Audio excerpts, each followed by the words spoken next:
Thank you, everybody, for coming out today. Thank you, Council, for the work that you have done. It's greatly appreciated. I think that we have once again, we are making some progress in the right direction. And so, you know, it may take us a little time to get there, and we are not where we want to be, but we're not where we used to be. So, I'm going to address a few issues. Spanish versus English. Yes. First of all, thank you for the advertisement regarding the Mayor's Cup. Mayor's Cup is the 28th and 29th of this month. No, it's not in Spanish. This is true. But for some odd reason, it don't stop the Spanish-speaking people from attending that event, because it is now an event. Okay? We have sponsors, and we have some everybody come. I think, how many people do we have the last time, approximately, as far as players? Over 1,000? Yeah, it's an event. And so, but the thing about it is also, let me make sure that this is clear. Mayor's Cup is not just for Spanish-speaking people. You know, there are other people who will participate as well. It is a fantastic event. I am extremely proud of it. I'm extremely proud of the fact that what the team does to put it together. And I'm also extremely proud of our sponsors who support what we're trying to do. I want to basically point out for Alderwoman Drewinski that, yeah, she puts her notices in Spanish, and she also brings up quite often the possibility of putting other things in Spanish where we can. We have supported the community, and we will continue to support the community.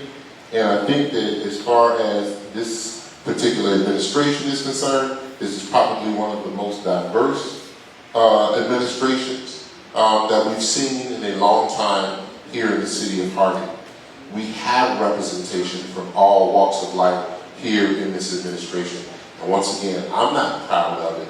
We are proud of it. So, now as far as Facebook is concerned, and social media, y'all got to take, those who have problems with Facebook or whatever's going on with Facebook, you got to take that up with Mark Zuckerberg, okay? And if you got a problem with what's going on in Google, you can take that up with whatever I can't even pronounce the Russian name. You can take that up with them. We don't control Facebook. We don't control Google. We don't control YouTube. We don't control any of those social platforms. We only can control the things that we can control. If somebody, it's funny because, freedom of speech is a real funny creature. Because one's freedom of speech is okay, but another's freedom of speech is not. You have the ability to say what you want to say, but then others don't have the ability to say what they want to say and do what they want to do. And that's the American dynamic. That's our experiment. That's the thing where we the people, in order to form a more perfect union. That's the experiment that we have, is that we have competing interests as far as what the law says. We have competing interests as far as what our rights are.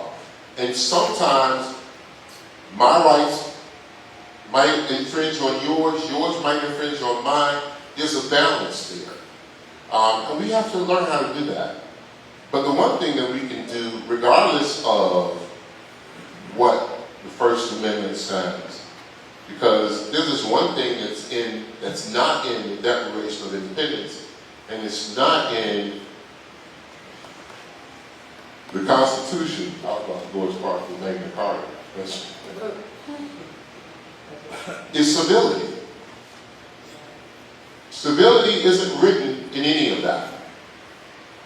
And some of the biggest problems that we're having have nothing to do with what is or is not legal, or even what it is or is not right. Because, there's not a world where everyone agrees on every single thing. with each other is extremely important. That is what separates us. That is what distinguishes us. And that is the part that's not written, that for some odd reason we have the most difficulty dealing with. So whether it is on any of the social media platforms, like I said, we can't control that. I hope that some of you who are in the audience and also those who watch by video pay attention to our first meeting of the month where we give the staff reports, because those staff reports are chock full of information. You know, at times I may hear people say something regarding the city, like unsolved crimes and things of that nature. And I'm scratching my head because I'm saying, well, the police department just gave a report on the whole thing, you know. And so that to me means that maybe nobody's really listening or paying attention. But whether you choose to pay attention or not is entirely up to you. But the information is available, and I'm proud of the team for doing the work that they do, and I'm proud for how they have advanced themselves as far as their reports are concerned. And those reports are only getting better. And for those who don't walk in the room looking at us with what they call a jaundiced eye, you can see that some of those things are happening, and the cities will report, and these people over here are working like never before. So that's what happens with that. Now, a little story. I like a little story.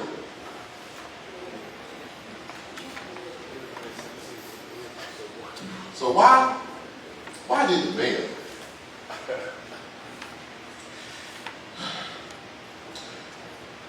use a building for a dispensary and take it away from another company that was using that building? You know, this is the stuff that honestly that the public really doesn't know. And honestly, to tell you the truth, I don't tell you. And I'll explain to you why I don't. Because if I told you every single thing that was going on in the previous administration, we'd be here for the next 4 years. We really would. When WGN and Bill Bradley came in 2019 and first presented the boxes that were all stacked up in the basement, that was all over the place, okay, I was hoping that people would pay attention and see the condition that your city was in. When I tell people that we were $164 million in debt, I was hoping that grown-ups would say, that's a big number, you know, and that's not the type of number that you just get rid of in a year or 4 years. That's, unfortunately, that is debt that is going to outlive probably everybody in this room. Okay, God willing and the creek don't rise, that's what's going to happen. Because $164 million in debt for a municipality that has a 52% tax collection rate and 35% of its money is being taken by the state comptroller's office, that makes a heck of a difference. And I'm thinking that people who say they love our city would not just go off of their emotions, but would also go off the facts. Now let me give you a fact. Tires R Us, which is where which is the business where the now tax-paying, okay, law-abiding cannabis dispensary is going to go. When we came in, we found out that Tires R Us was actually paying taxes, not paying taxes, paying rent to somebody else.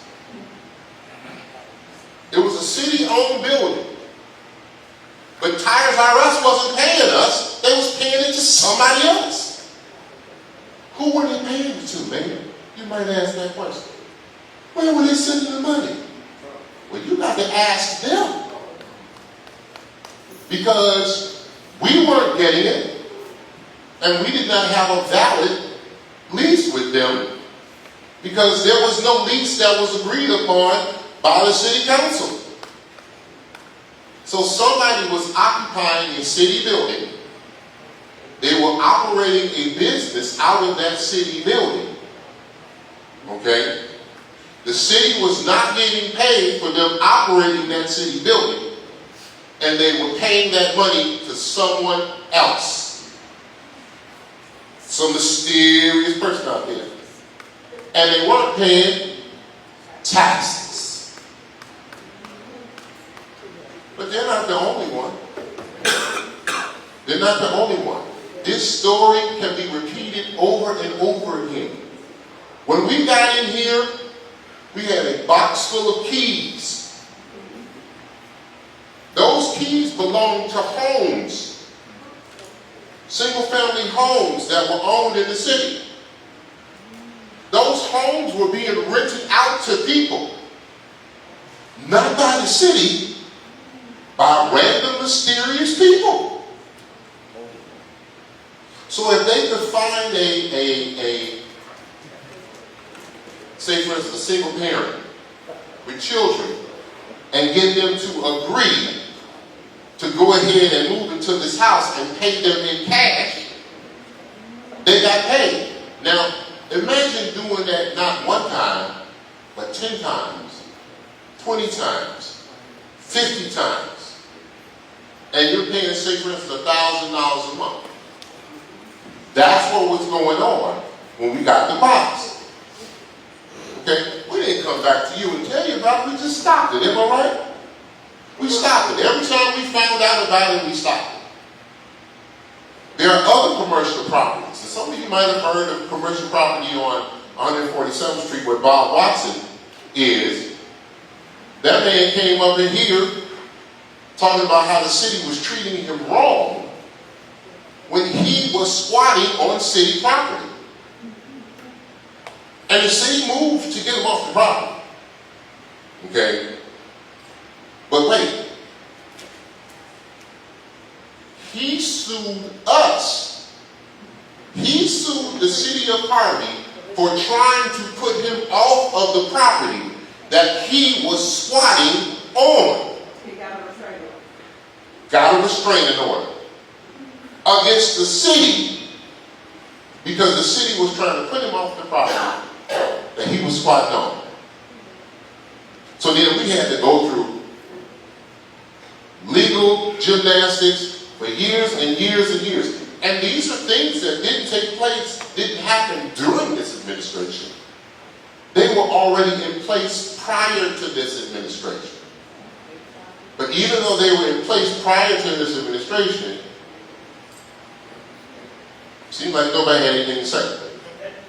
Dumping oil in the sewers? Yeah, he's dumping oils and dumping oil. Well, he wasn't just dumping oil over there at Bob Watson in the sewers. He was also dumping oil at American Kitchen on 154th and right off of Dixie. And he dumped so much oil that it blocked up the sewers. Am I correct? And the state had to come out. Chop, chop. Well, we're not going to go in because we'll be here forever.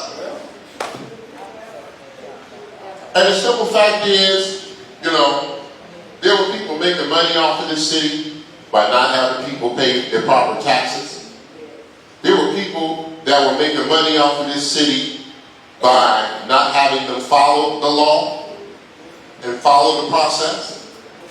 I have several friends that have said that they would hate to go downstairs in the building inspectional services because if somebody calls them out of the line, that means they're going to have to pay for something.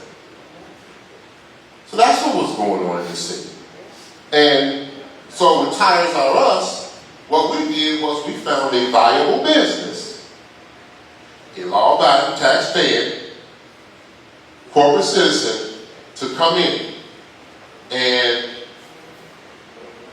we will receive property taxes and sales taxes from that business, which is what every city needs in order to run.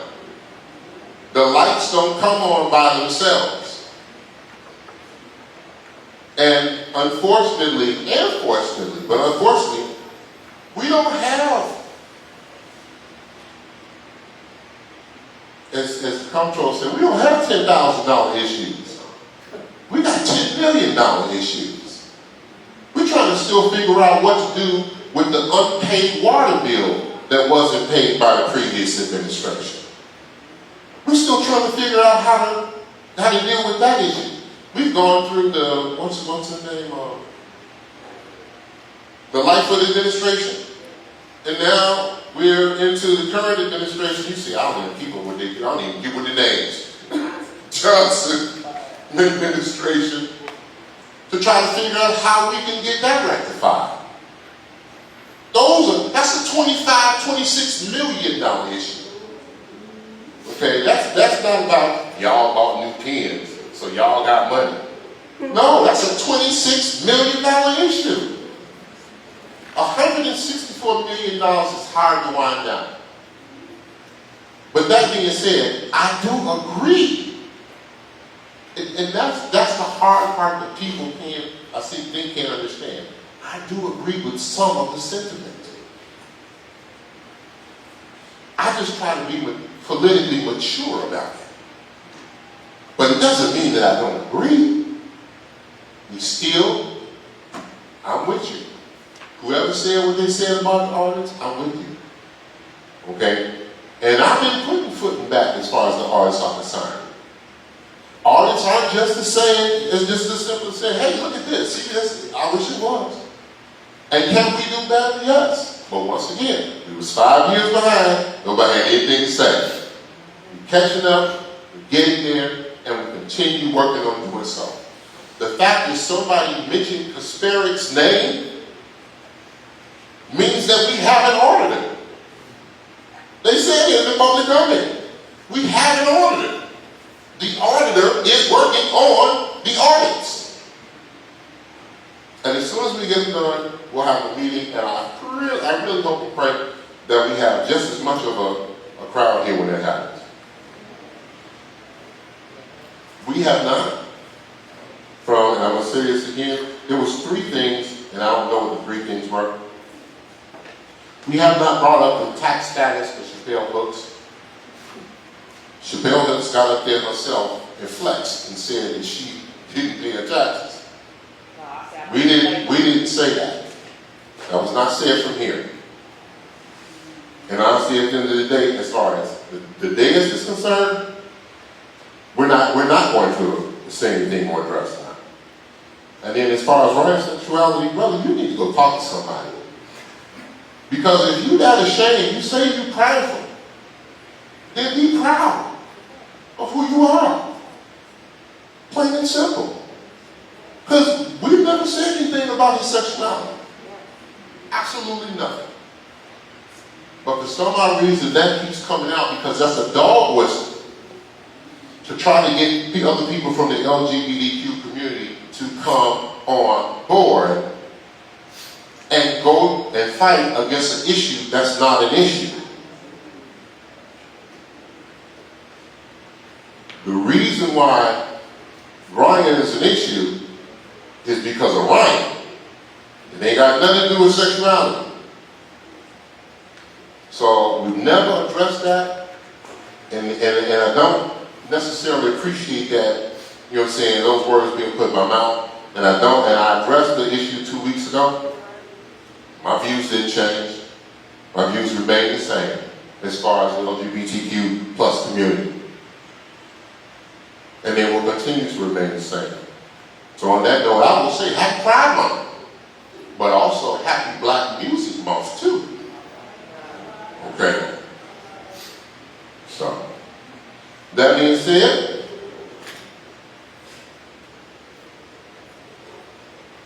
go Shawty, it's your birthday. Go Shawty, it's your birthday. Go Shawty, it's your birthday. I'm wishing myself a happy birthday. And And I just want to know, you know what, God has given me another opportunity to, as somebody said, go around the sun. I am, oh my God, ever so grateful. And I am ever so grateful for all of you. There's this movie that I like, that I really, really like. I'm not going to say what the movie is, but in the movie, the gentleman is having his birthday party. And he's having his birthday party, and he says in his birthday party that all of you are here. And we may not have had a perfect relationship. And there are times that we didn't see eye to eye, and there have been ups and downs. But for this moment in time, we are together. And so regardless of who you are and whether we agree or we don't agree on all of those things, I just want you to know that I love and appreciate you. Okay? And I appreciate that I'm here to look at each and every last one of you. Okay? Because yes, I'm going to go into it. God is an awesome God. Okay? I'm waiting on that. And I'm here to tell you, if it had not been for the Lord on my side, where would I be? And so, with that being said, if there's nothing else good for the good of the order, the chair would entertain a motion.